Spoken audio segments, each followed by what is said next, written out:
La familia. En cada amanecer hay un nuevo día, lleno de esperanza, que ilumina mi vida. La dicha de la vida es tener una familia con quien se pueda contar toda la vida. Si la felicidad de tener una familia tuviera olor, ¿a qué olería? Yo creo que huele a calor de hogar, a abrazo de un padre y la sonrisa de una madre, a historias del abuelo y comidas de la abuela, a preguntas de hijos y confidencia de hermano, a sonrisa de un tío y visita de un amigo, a bienestar de los que amo. Huele también a fresca brisa de mar, a hierba del bosque de la mañana, a color de la tarde, a seguridad y descanso en la noche, a techo sobre la casa y comida en la mesa.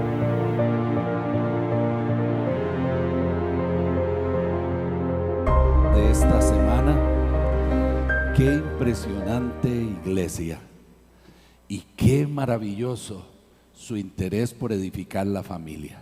Así que yo quisiera pedirles que se pongan de pie y que se den un fuerte aplauso a ustedes como familia del Señor y que se sientan gozosos de estar realmente siendo parte de esta comunidad. Dios les bendiga abundantemente. Pues muy bien, amados, hoy vamos a cerrar esta semana maravillosa desarrollando el tema de la comunicación, y hemos llamado al tipo de comunicación del que hoy queremos conversar, comunicación compasiva y asertiva. Y yo quisiera iniciar con una declaración, con una afirmación, y es la que ustedes pueden observar en pantalla. El eterno Dios es el origen y gestor de la comunicación humana. Cuando hablamos de nuestro Dios, debemos traer a nuestra mente aquella declaración que en Deuteronomio capítulo 6 y verso 4, en ese pasaje conocido como el Shema, era un pasaje que se acostumbraba a repetirse una y otra vez en todas las familias del pueblo de Dios. Y una de las declaraciones fundamentales que se hacía en todas las casas y se escribía en las paredes de ella era la declaración de que Jehová nuestro Dios uno es. Jehová nuestro Dios uno es. Amarás al Señor tu Dios con toda tu mente, con toda tu alma, con todas tus fuerzas. Es decir, amarás al Señor con todo tu ser. Ahora, si bien es cierto que la Escritura afirma que Dios es uno, también la Escritura por toda la Biblia nos enseña, nos revela que Dios es comunitario. ¿Por qué digo que Dios es comunitario? Porque Dios ha existido y coexistido eternamente en una relación comunicativa consigo misma, consigo mismo. Eternamente el Padre se ha comunicado con el Hijo con el Padre con el Espíritu con el Hijo, de manera tal, amados hermanos, que en Dios hay comunidad. Y si bien es cierto, podemos hablar de la unicidad de Dios y decir que Dios no solo es uno, pero también es único, podemos decir que Dios es comunitario, es comunidad, porque en este Dios uno habitan eternamente tres personas distintas la una de la otra, pero todas ellas en la misma sustancia. Amén. Este es el maravilloso Dios trino del cual nosotros estamos enamorados. Amén. Un Dios que eternamente se ha comunicado. Ahora, Dios nos muestra el relato del Génesis, hizo al ser humano a su imagen y semejanza. Y ustedes recuerdan que Dios hizo a Adán del polvo de la tierra, y cuando Dios lo miró, dijo una frase que a mí me impacta significativamente. Él dijo: no es bueno que el hombre esté solo. Inmediatamente fluyó la gran idea en Dios de hacerle un par, alguien como él, pero complementario. Y le hizo a Eva, y cuando Adán vio a Eva dijo: ¡wow! Esto es carne de mi carne y hueso de mis huesos. Se emocionó, ¿cierto? Pero lo que quiero que ustedes noten es que Dios entendió que el ser humano, tal cual él, también debía ser comunitario. Es decir, debía estar en sociedad. Debía tener la posibilidad de comunicarse, y de comunicarse en tres dimensiones fundamentales. Primeramente, consigo mismo. ¿Cuántos de ustedes hablan con ustedes mismos? No vaya a pensar que usted está loco, solo porque se encuentra hablando con usted mismo. No, todos tenemos la habilidad de mirar hacia adentro, de hacer introspección, reflexionar con nosotros mismos. Yo disfruto, por ejemplo, el tiempo en que salgo a caminar en la mañana, porque es un tiempo especial en el que voy pensando, reflexionando y voy hablando precisamente conmigo mismo. Algunas veces hasta se me salen las palabras. Pero lo cierto del caso es que la narración del Génesis nos dice que Adán también hablaba con Dios, se comunicaba con Dios, y evidentemente nos deja ver que se comunicaba con Eva. Es decir, había una comunicación de orden vertical hacia Dios, una comunicación consigo mismo y una comunicación horizontal. Es por eso que decimos que toda realidad social está enmarcada en el fenómeno lingüístico. A ver, ¿qué quiere decir eso? Antes, cuando nosotros tratábamos de definir al ser humano, decíamos: el ser humano se distingue fundamentalmente porque es un ser racional, el Homo sapiens, el hombre pensante. Pero ahora tenemos que tener muy en cuenta que, si bien es cierto, el hombre se distingue por su pensamiento, y René Descartes lo resumió de manera extraordinaria cuando dijo aquella frase famosa: cogito ergo sum, pienso, luego existo. Porque el pensar nos distingue. Pero si hay algo que distingue al ser humano y que refleja el hecho de que somos formados a imagen de Dios, es el hecho maravilloso de que Dios pensó que necesitábamos y que debíamos lograr el comunicarnos los unos con los otros. Todos fuimos pensados para ser seres relacionales y comunicarnos entre sí, ¿cierto?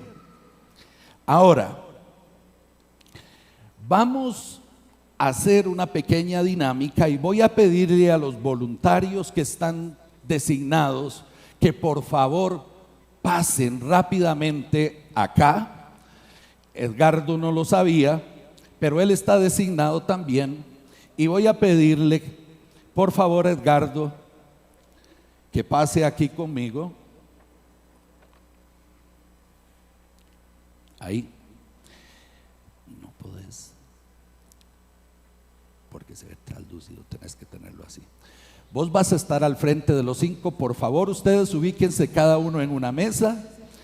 Hemos escogido diferentes edades para representar las diferentes edades de la familia. ¿Hay alguien que nos está faltando? ¿Otro voluntario que quiera estar aquí?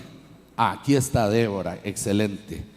Lo que vamos a hacer es pedirle a Edgardo que por favor se comunique con ellos 5 y ustedes 5 se comuniquen con Edgardo, porque Edgardo les va a pedir que reproduzcan una imagen que está aquí, la cual ustedes deben dibujar en el papel que tienen en su respectiva mesa. Lo único que Edgardo no puede hacer es enseñarles lo que tiene en su mano, pero él va a comunicarse con ustedes y va a lograr que ustedes dibujen exactamente lo que él tiene en su papel. Te ruego por favor estar al frente de ellos y comunicarte con ellos de todas las maneras en que consideres conveniente, excepto sin mostrar de ninguna manera el dibujo. El dibujo lo teníamos por ahí, pero lo cierto es que se nos perdió en la presentación. De todas maneras, ahora en la cámara lo vamos a ver. Este es ustedes no pueden volver a ver para atrás. Este es el dibujo que ellos tienen que reproducir. Adelante, Edgardo. Como son 5 figuras, tienes 5 minutos para lograr que ellos reproduzcan exactamente lo que tú tienes ahí. Usted puede decir todo lo que usted quiera, solo no puede enseñárselos. Ok, vamos a ver cómo hacemos esto.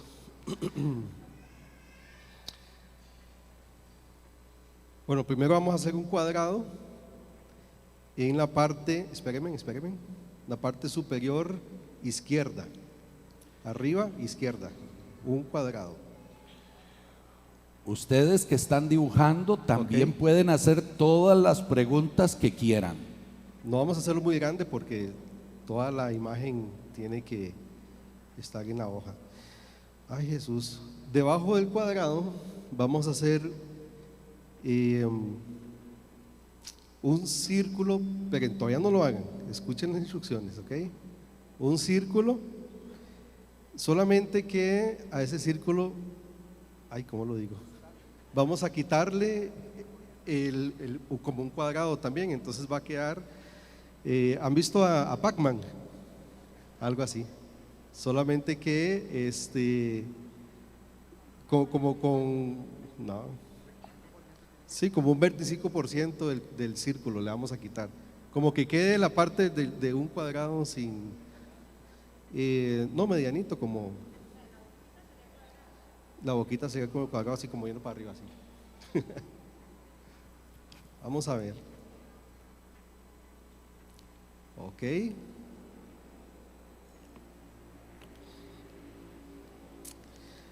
Ay, Jesús. En el círculo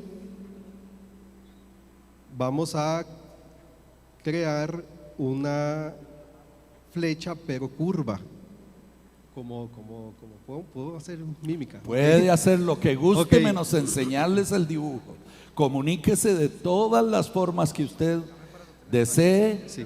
menos enseñándoles el dibujo. Como una flechita curva, así, ¿verdad? Como tiene un punto de eje, un punto de partida, subimos y luego doblamos hacia abajo y hacemos la parte triangular abajo como una señal de retorno de tránsito, más o menos. Sobre el círculo, les dije al inicio, ¿verdad? Sobre el círculo. Es que esta parte no… ¿Perdón? Sí. Sí, como saliendo del círculo. Es que el círculo está acá, luego sale hacia acá. Hacia afuera, exactamente. Aquí tengo dos que me están soplando también. El comunicador buscó ayuda. Listo. Ok. Hacia la parte derecha, a la par de la flecha que acaban de crear, van a hacer un triángulo, pero con la punta, por decirlo así, viendo igual hacia la derecha.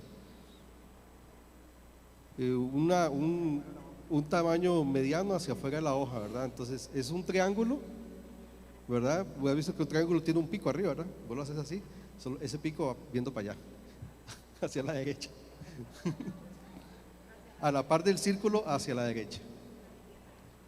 A la par de la boquita, por decirlo así.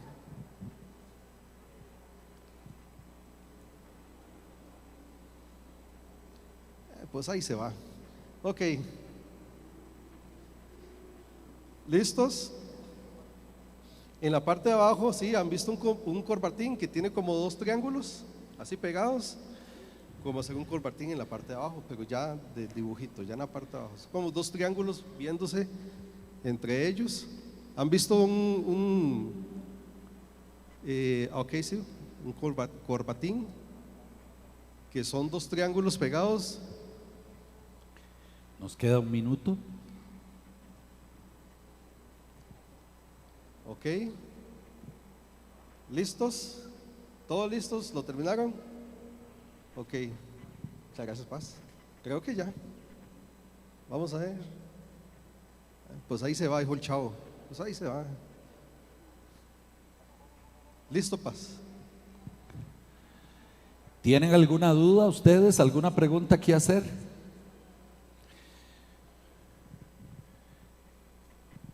¿Sí Muy terminaron bien. de hacer todos los Voy a los pedirles números? a ustedes 5 que por favor se acerquen y decidan cuál dibujo se parece más al de otro compañero. ¿Cuáles dos de los dibujos que ustedes 5 hicieron se parece más al de otro? Acérquense por favor y decídanlo juntos. ¿Cuáles son los dos más parecidos?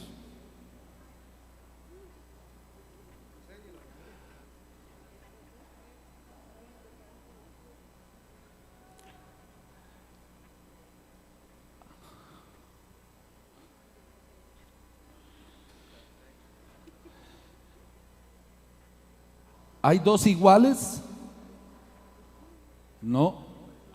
Ok, voy a pedirles por favor que me digan si son iguales a ese.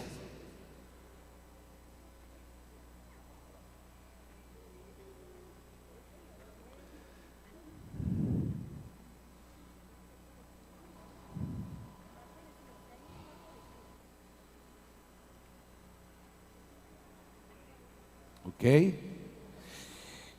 ¿Cuál escogieron ustedes como el más parecido? Pásenmelo por favor. Denles por favor un aplauso por el trabajo que han hecho. A ver, este es el más parecido. ¿Qué nota les damos?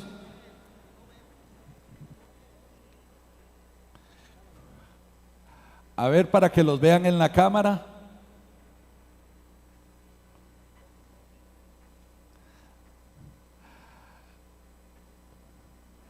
Listo. ¿Estábamos? Ok. ¿Qué estoy tratando de lograr con este pequeño ejercicio? Miren ustedes. Estas 5 personas que estuvieron al frente escuchando a Edgardo, escucharon exactamente las mismas instrucciones. ¿Sí? Exactamente las mismas. Pregunto, Edgardo le dio las instrucciones a uno en francés, a otro en inglés, a otro en húngaro, a otro en griego oscuro y a otros en hebreo. No, para todos usó el mismo idioma. ¿Sí o no? Todos dispusieron de los mismos recursos, una hoja y un marcador, ¿cierto? Incluso todos dispusieron del mismo tiempo para recibir las instrucciones y hacer lo que Edgardo les estaba solicitando. Pero qué curioso, ninguno de ellos logró hacer exactamente lo mismo. ¿Por qué? ¿Por qué si hablamos el mismo idioma? ¿Por qué si hablamos la misma cantidad de tiempo no logramos realmente comunicarnos de manera efectiva?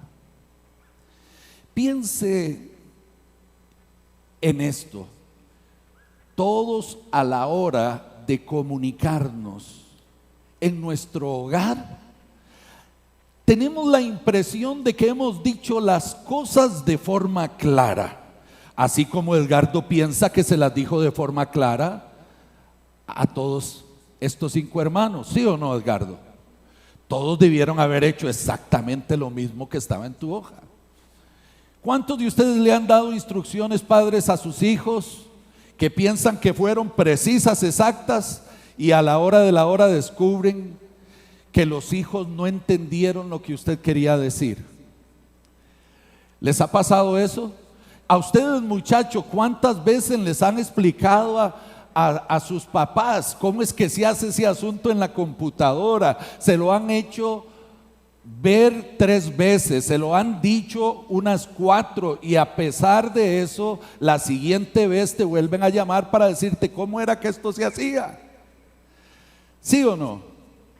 Lo que estoy tratando de decir es que aunque Dios nos hizo para comunicarnos, aunque Dios es un Dios que se comunica y se ha comunicado siempre, la comunicación realmente no es cosa fácil. La comunicación es cosa difícil, nos plantea retos realmente importantes y significativos. Primero que nada, déjenme contarles de la famosa regla de Mehrabián. Este hombre hizo un estudio con sus estudiantes, era un psicólogo alemán, y en una universidad en Estados Unidos él hizo un experimento y llegó a la siguiente conclusión: que realmente la comunicación vinculada a emociones, sentimientos y pensamientos es una comunicación en la que prevalece muchísimo el lenguaje no verbal. Ahora, ustedes tienen esto aquí en pantalla. ¿Qué porcentaje le asignarían ustedes de esos 3 porcentajes a las palabras? ¿Qué porcentaje le asignarían ustedes a la comunicación que se relaciona con los gestos y con el tono? ¿Qué porcentaje le asignarían ustedes al lenguaje paraverbal?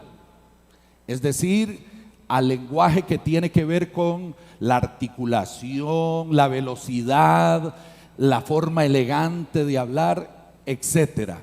¿Qué porcentaje usted le asignaría a estos aspectos que inciden en la comunicación? Pues este fue el descubrimiento que hizo el doctor Mehrabián, que solamente el 7% queda en el interlocutor, es decir, en el que nos está oyendo cuando nosotros nos expresamos por palabras.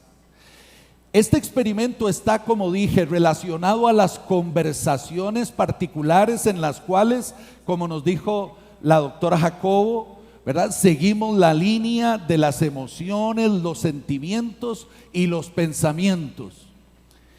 Pero él dijo que solamente el 7% de este tipo de conversaciones queda realmente en la comunicación cuando usamos las palabras. Que el lenguaje paraverbal tiene que ver con el 38% y el lenguaje corporal, el que se hace con los gestos, porque ¿cuántos de ustedes saben si yo no digo ninguna palabra y les digo así, a qué me estoy refiriendo? Y si les hago así, y si les hago así, me tiene emocionado porque tiene que ver con la última enseñanza que le estamos dando al nieto, que acaba de cumplir 1 y él ya sabe hacer así, 1. Ahora, si yo levanto no este dedo, sino el que tengo a la par, les ofenderían demasiado, ¿verdad? Pero ustedes saben también su significado, ¿cierto? Bueno, lo que quiero decir es que uno se comunica muchísimo con gestos, con el cuerpo, el lenguaje no verbal, el que trasciende a las palabras. Y lo que estamos viendo en esta idea de Meradian es fundamentalmente entonces que en efecto no nos comunicamos como a veces pensamos, solo con las palabras. Ustedes vieron lo que hizo Edgardo. Edgardo solicitó la ayuda del pastor, o el pastor se la ofreció, no sé, pero al final él necesitaba sus manos para poderles explicar cómo era que realmente era la línea aquella que tenía que hacerse con una curva, porque nuestros gestos realmente nos ayudan muchísimo en la comunicación. Sí. ¿Qué le parece a usted si yo vengo y le digo: tranquilos, estoy feliz, emocionadísimo aquí de estar con ustedes? Solo esta posición y el gesto de mi cara está diciéndoles todo lo contrario. Por lo tanto, no hay coherencia entre mis palabras y mis acciones. Les estoy preguntando ahora, ¿les pasa algo parecido a ustedes en su casa? Que se quedan más con lo que las personas reflejan con su cuerpo que lo que dicen con sus palabras. ¿Qué es más relevante para una esposa? Que usted le diga 1000 veces que la ama, o que la apapache y que la haga sentir importante.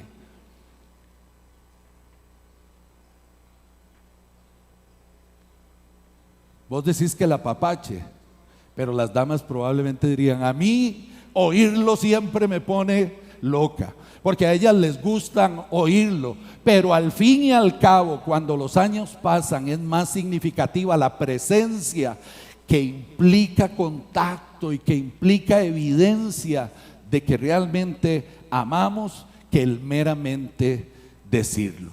Entonces ustedes pueden ver, el lenguaje corporal es el que tiene que ver con gestos, con expresiones faciales, con la posición del cuerpo, la apariencia física, ese tipo de cosas. El lenguaje paraverbal tiene que ver con la fluidez. A ver, si yo les digo, hermanos, que estoy muy contento de estar aquí con ustedes, ¿cuántos entendieron lo que dije? Y si les digo: amados hermanos, estoy agradecidísimo y feliz de estar aquí, contento, ¿verdad? Usted está como diciendo: apúrele, apúrele, que lo que has de decir y lo que has de hacer, hazlo pronto, ¿verdad que sí? Bueno, es precisamente eso el lenguaje paraverbal, la dicción, ¿verdad? Si entonamos bien las palabras, si somos corteses al hablar, esto nos distingue demasiado. Si esas palabras fundamentales, sí, mi amor, claro, por favor, esas palabras realmente afectan de manera significativa, entonces, cuando nos queremos comunicar. Ahora, Romanos 12 y verso 18 dice: si es posible, y esto por favor subráyenlo, Porque si el apóstol puso si es posible, quiere decir que algunas veces definitivamente no. Algunas veces no vamos a poder estar en paz con todos. Algunas veces vamos a tener que tomar la decisión de separarnos, ¿verdad? Por causa de algún tipo de conflicto, y es porque en esa separación algunas veces hasta hay la posibilidad de que realmente convenga a las personas esa distancia. Pero la cosa relevante que está diciendo el apóstol es: en cuanto dependa de cada uno de nosotros, si es posible, tienen que estar en paz con todos los hombres. Hemos sido llamados a ser conciliadores. Nos ha sido dado el ministerio de la reconciliación, y es el propósito de Dios que nosotros tengamos paz con todos los hombres. ¿Cuántos de ustedes quisieran tener paz con todos en el trabajo? ¿Cuántos de ustedes quisieran tener paz con todos en la universidad? ¿Cuántos de ustedes quisieran tener paz con todos en la iglesia? Pero mire, si hay algo que es importante y significativo, es tener paz en primer lugar con los miembros de nuestra familia. Dígame usted, ¿cuántos alguna vez han perdido la paz con un compañero de trabajo? ¿Ah? Bastantes manos. Así es la vida. Sacarandosa, dijo, y caprichosa. Así es la vida, ¿cierto? Pero, amado hermano, aunque eso te afecta, te pregunto, ¿te afecta de manera similar cuando se ha perdido la paz con tu esposo o con alguno de tus hijos? Definitivamente no es lo mismo. Si hay un lugar que realmente debería ser un remanso de paz, es nuestra casa. ¿Cuántos dicen amén? Ahora, ¿cuántos saben que aunque todos tenemos clara esa idea, no siempre resulta fácil? Y no siempre resulta fácil porque no siempre somos hábiles en nuestra comunicación. Ahora, hay algunos tipos de comunicación que quisiera reflexionar con ustedes, que se da entre nosotros los seres humanos. El primero es el que tiene que ver con la comunicación agresiva o violenta. Claro, si usted va pasando por la casa de un hermano y oye que suena un plato que se quiebra, usted no sabe si es que se le cayó a la hermana o es que el esposo logró quitarse el tiro, ¿cierto? Claro, si usted va pasando al día siguiente por la misma casa y oye unos gritos, usted no sabe si es que apareció una serpiente o que realmente se estaban saliendo sapos y culebras de la boca de alguno en esa casa. La comunicación violenta tiene que ver, sí, con esas cosas feas, con los gritos, ni qué decir con las palabras hirientes y ofensivas. La comunicación violenta, claro que tiene que ver con los golpes y con platos que vuelan. Pero si usted tiene la idea de que la comunicación solo es agresiva o violenta cuando suceden esas cosas feas, déjeme decirle que tiene una idea bastante reducida. La comunicación violenta empezó en el Génesis. Ustedes recuerdan qué pasó con Adán y Eva. Ellos se relacionaban y tenían antes del pecado una comunicación armoniosa consigo mismo, el uno con el otro y también con Dios, ¿cierto? Pero entró el pecado y ahora el Dios que siempre se comunicaba con Adán y con Eva viene pasando por el huerto. Adán, ¿dónde estás? ¿Qué te hiciste? Y Adán responde: estoy escondido entre los árboles, porque oí tu voz, la que siempre había escuchado, y ahora tuve miedo. ¿Por qué? Porque ahora ya el pecado estaba generando sus consecuencias, y la primera de ellas fue el miedo en la vida de Adán. Adán tuvo miedo, y Dios se acerca y dice: ¿qué pasa contigo, Adán? ¿De a dónde el miedo? ¿Acaso comiste del árbol que te indiqué que no comieras? Y entonces mire lo que hace Adán. Bueno, Dios, usted me dio esta mujer, y esta mujer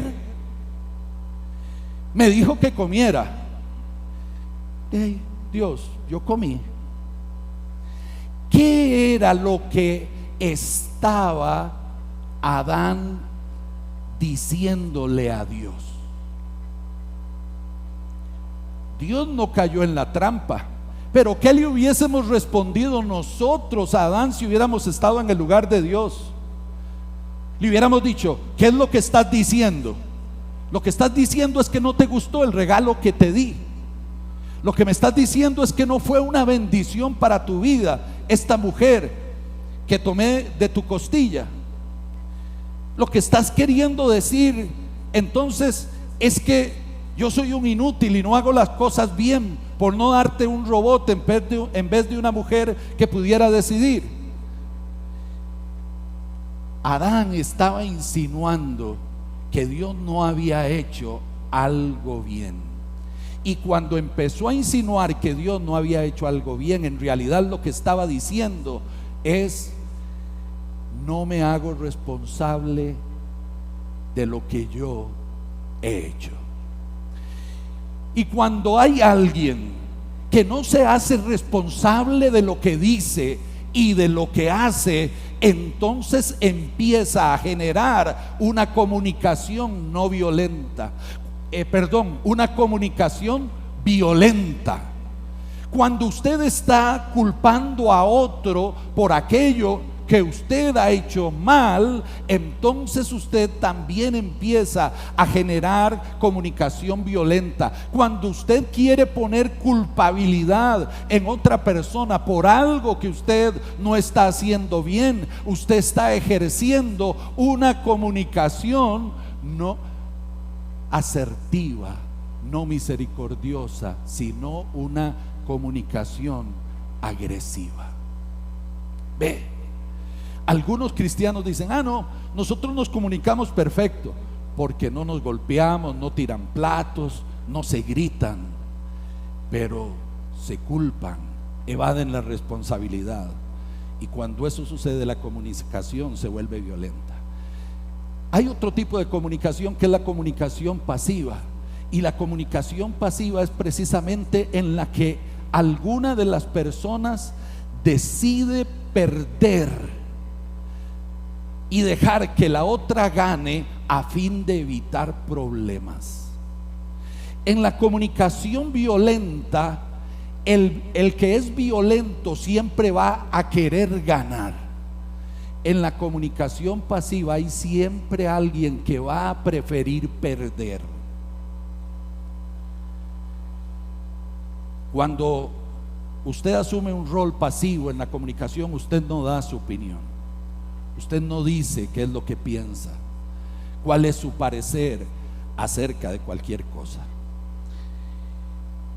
Por otro lado, la comunicación asertiva y compasiva es la comunicación que pone atención en dos aspectos fundamentales. En primer lugar, la comunicación asertiva pone atención en la verdad, lo que es verdadero, ¿sí? pero no solamente pone atención en la verdad, sino que pone atención en cómo la verdad se dice a fin de que el otro la reciba de la manera correcta. Entonces mire que Efesios 4:25 nos dice: por tanto, dejando a un lado toda falsedad, hablad verdad cada cual con su prójimo, porque somos miembros los unos de los otros. No se vale tener una comunicación que se base en la mentira. Pero hablar verdad no solamente es decir mentiras. ¡Ojo! ¿Están aquí? Hablar verdad no es solamente decir mentiras. Hablar verdad es no decir nada acerca de una persona que no podamos comprobar. Si hay algo que tú no puedes comprobar de otra persona y lo dices como cierto, entonces no estás hablando verdad, estás dándole lugar y viviendo a la luz de las presuposiciones que tú tienes. Nos dice el capítulo 4 y el verso 15 de Efesios también: más bien, al hablar la verdad con amor, creceremos en todos los aspectos en aquel que es la cabeza, es decir, Cristo. Tenemos que aprender a decir nuestra verdad. Si estás acostumbrado o acostumbrada a perder, probablemente eres víctima de una comunicación violenta. Si no tienes la capacidad de decir lo que piensas, lo que crees, lo que sientes, lo que deseas, estás en un serio problema. Tú tienes que decir tu verdad. Cuando tú dices la verdad, eso sí, tienes que estar dispuesta y dispuesto a oír la verdad del otro. No se vale decir mi verdad y no escuchar la verdad del otro. Pero como buscamos una comunicación asertiva y compasiva, esta verdad la diremos siempre en amor. Te digo mi verdad, pero en amor, en absoluto respeto y consideración. Amén. ¿Cómo nos comunicamos los cristianos? Nos decimos la verdad en amor. Tan importante es lo que tenemos que decir como la forma en la cual vamos a comunicarla. Déjenme hablar un poquitito más de este concepto de asertividad. En primer lugar, asertividad tiene que ver con la posibilidad de expresar sentimientos. Esto parece simple, pero no es común. Somos asertivos cuando tenemos la capacidad de expresar sentimientos. Debo decírtelo. Me hace sentir mal que 3 veces te he pedido que saques la basura y a pesar de eso no lo has hecho. Me siento mal, me siento ofendida porque tú tienes más fuerza que yo para sacar la basura y a pesar de que te lo he solicitado, no lo has hecho.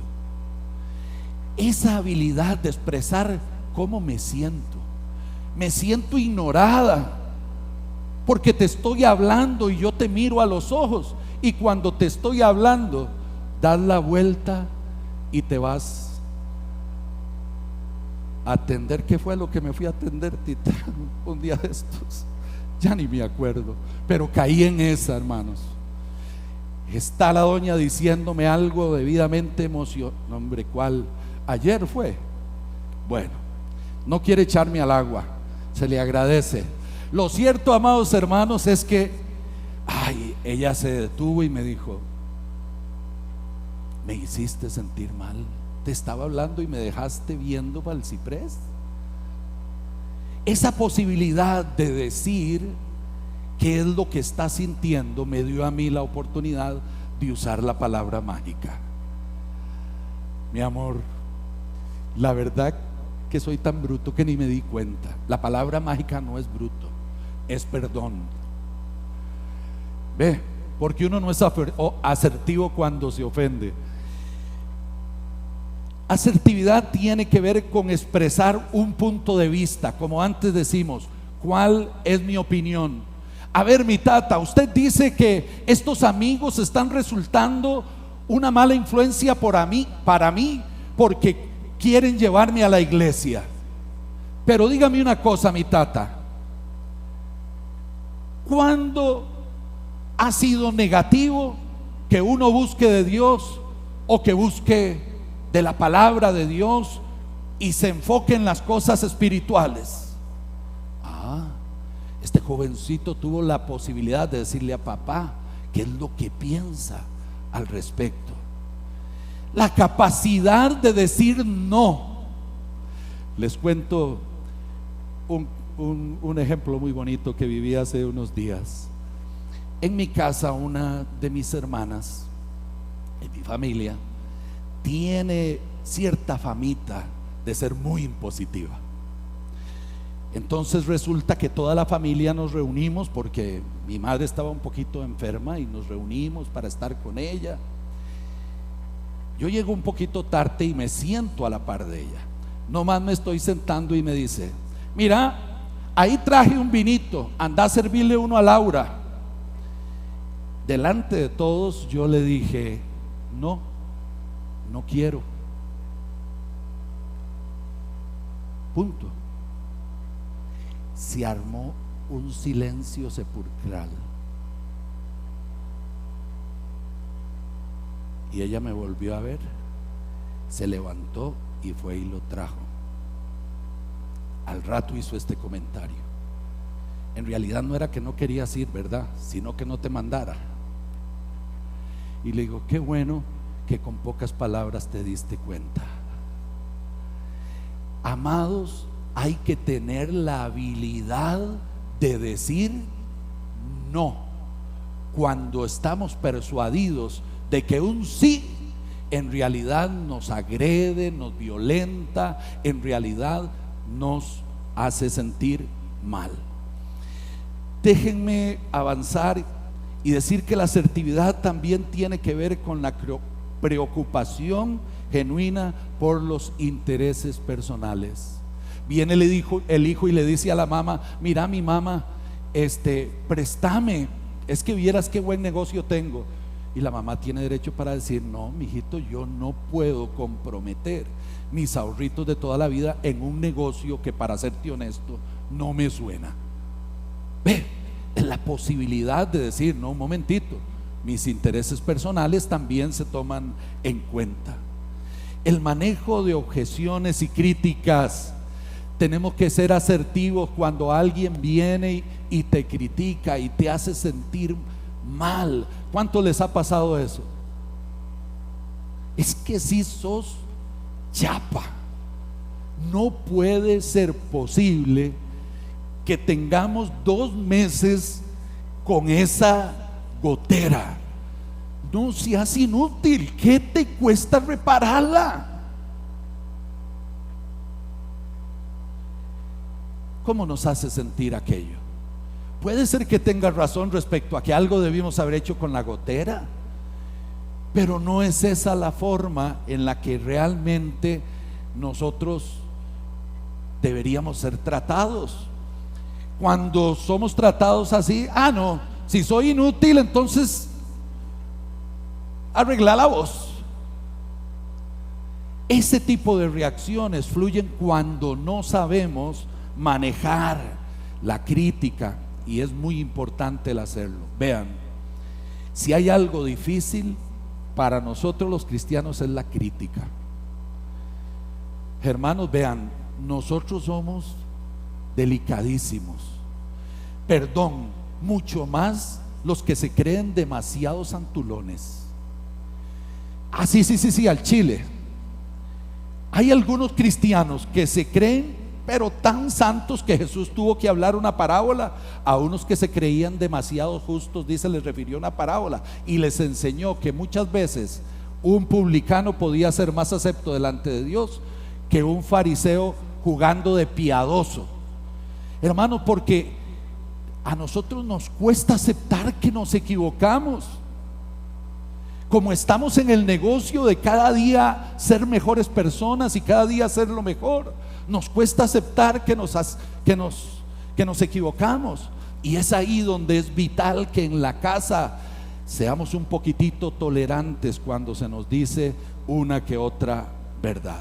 Ahora, una persona asertiva es una persona que toma la iniciativa, toma decisiones y las ejecuta.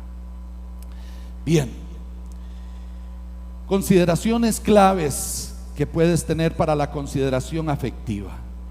Muy importante, ¿qué es lo que voy a comunicar? Hazte esta pregunta: ¿a quién se lo debo comunicar? Porque a veces pagan justos por pecadores, ¿sí o no? A veces tienes un problema con el esposo y rasca al hijo. A veces es el problema con el hijo y rasca a la esposa. No se vale, ¿cierto? ¿A quién es que se lo debo comunicar? ¿Cuándo es oportuno comunicarlo? ¿Cómo lo voy a comunicar? ¿Cuándo voy? ¿Y cuánto quiero decir? ¿Y cuánto no quiero decir? Y lo más importante para una comunicación asertiva, sé claro, preciso, macizo y muy importante, sé seguro a la hora de decir lo que quieras. Ahora, no vamos a progresar en la comunicación asertiva y compasiva si no decidimos tener una escucha activa.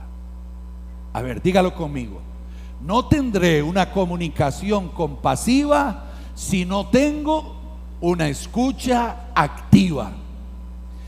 Escuchar es una de nuestras más significativas carencias. Somos buenos para hablar, pero nos cuesta escuchar. Ahora, ¿cuáles condiciones deben haber para escuchar adecuadamente, para desarrollar la escucha activa? Primero que nada, manifiesta interés y respeto por lo que tiene que decir el otro. Asegúrate de tener el tiempo para escucharle. Si no lo tienes ahora, mejor díselo, porque si no, la persona que no se siente escuchada se va a sentir rechazada todas las veces que le ignoras. Define, ¿es este el momento, el lugar adecuado?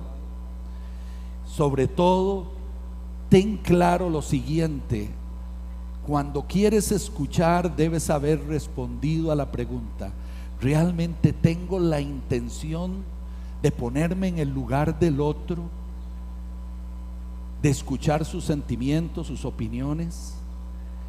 Por otro lado, la intención y la actitud para querer comprender al otro y para aceptar al otro, aun cuando tengamos diferencias entre sí.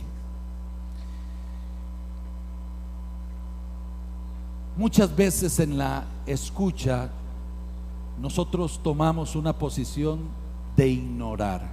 Dicho en otras palabras, transmitimos al que nos está hablando: me importa un pito lo que me estás diciendo.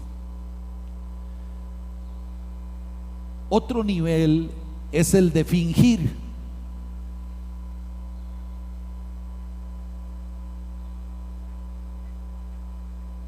Parece que estás escuchando, pero tú sabes que en el fondo no. Si esa persona te preguntara, ¿me puedes repetir lo que te estoy diciendo?, pasarías la vergüenza horrible de no saber qué es lo que te digo. Los consejeros, de manera particular, tenemos que desarrollar la habilidad de escuchar. Ahora, a veces en la escucha somos selectivos. Dependiendo de si me interesa, te escucho. Si no me interesa, no te escucho. Si me conviene, te escucho. Si no me conviene, no te escucho. Algunas veces la escucha es atenta, y cuando es atenta estamos mejorando. Pero tenemos que llegar al punto en que la escucha es empática. Estoy tratando realmente de sentir lo que tú sientes, de entender tu pensamiento, de realmente valorar lo que tú valoras. Y de ahí que tengamos entonces, al escuchar, que ser pacientes, que mantener el contacto visual, reconocer el lenguaje no verbal que se está usando, hacer preguntas relevantes, escuchar realmente con una atención comprometida. Cuando realmente nosotros tenemos una comunicación asertiva y una escucha activa, amados, estamos más cerca de desarrollar en nuestra comunicación una inteligencia emocional adecuada. La inteligencia emocional es nuestra capacidad para leer, sentir y responder a nuestras emociones y las emociones de los que nos rodean. Implica autoconciencia de cómo somos, implica autogestión de nuestra emocionalidad y de la comunicación que estamos desarrollando con los otros. Por lo tanto, desarrolla nuestra conciencia social de manera tal que nuestras relaciones se vuelven sumamente saludables. Cuando realmente tenemos empatía con los demás. Ahora, me acerco aquí al final de esta presentación, animándolos a considerar estos 4 pasos que propone Marshall Rosenberg en su libro Comunicación no violenta, el cual les recomiendo. Comunicación no violenta. Este punto que él propone tiene que ver con cómo acercarnos de manera efectiva a la resolución de conflictos que nos alcanzan de manera especial en nuestro hogar. Entonces él propone que nosotros tenemos que empezar haciendo una observación de cuál es la situación real, de cuál es el problema, y reducir esa situación a los hechos concretos. A ver, necesito explicarme bien. Una cosa es lo que ha sucedido y otra cosa es la interpretación que nosotros hacemos de lo que ha sucedido. Nosotros somos dados a darle un lugar de prioridad a nuestra interpretación. Tenemos que tomar la situación, quitarle, descontaminarla de todas nuestras interpretaciones y quedarnos estrictamente con los hechos, con lo que sí podemos observar y demostrar, ¿cierto? Los hechos, ¿qué es lo que realmente pasó? Precisamente respondemos a esa pregunta: ¿qué pasó?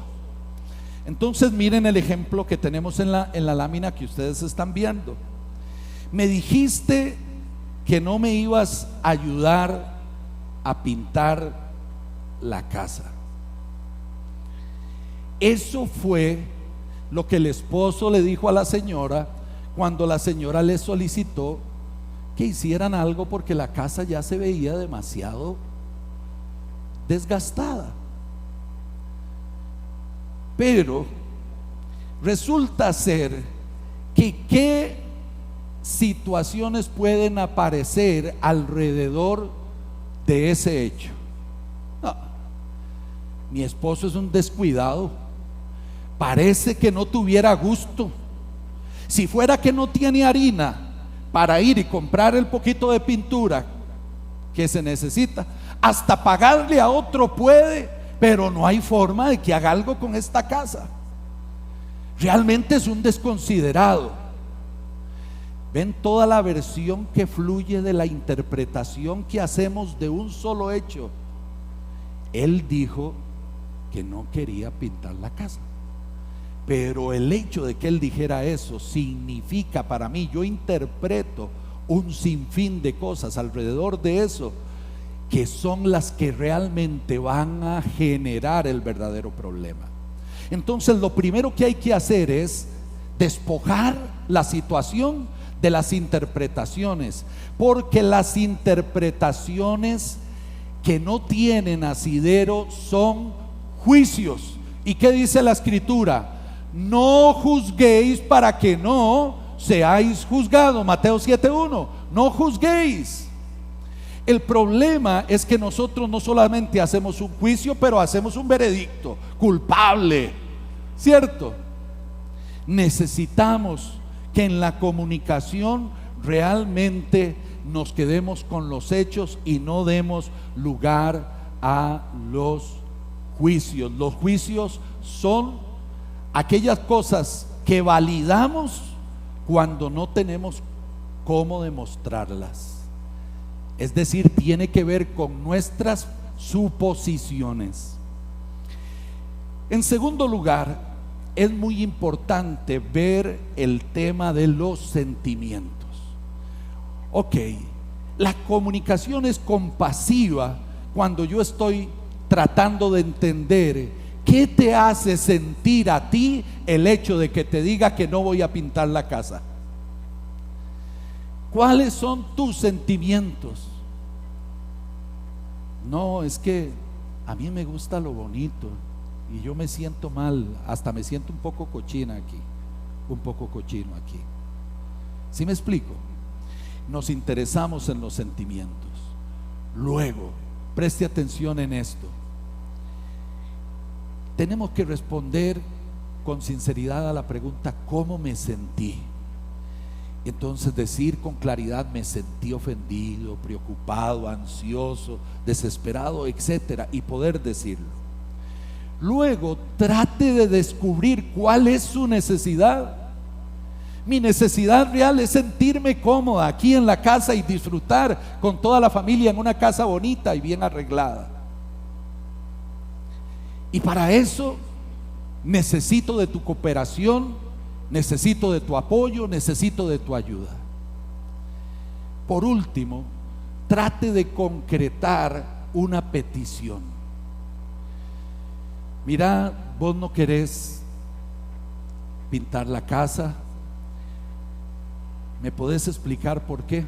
Es que así me siento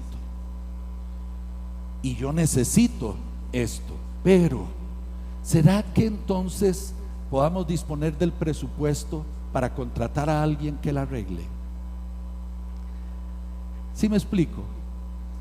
Vamos con los hechos, con los sentimientos, vamos con las necesidades y con las peticiones concretas que nos ayudan a resolver el problema. Cuando esto hacemos, nuestra comunicación será efectiva, asertiva y compasiva. Cuando usted emite juicios sobre sus hijos, sobre su cónyuge, acerca de lo que no sabe, entonces realmente usted puede quedarse en una comunicación violenta. Pero Dios nos ha llamado a amar, a decir la verdad en amor y a servirnos y amarnos con respeto los unos a los otros. Amén. Que el Señor les bendiga abundantemente.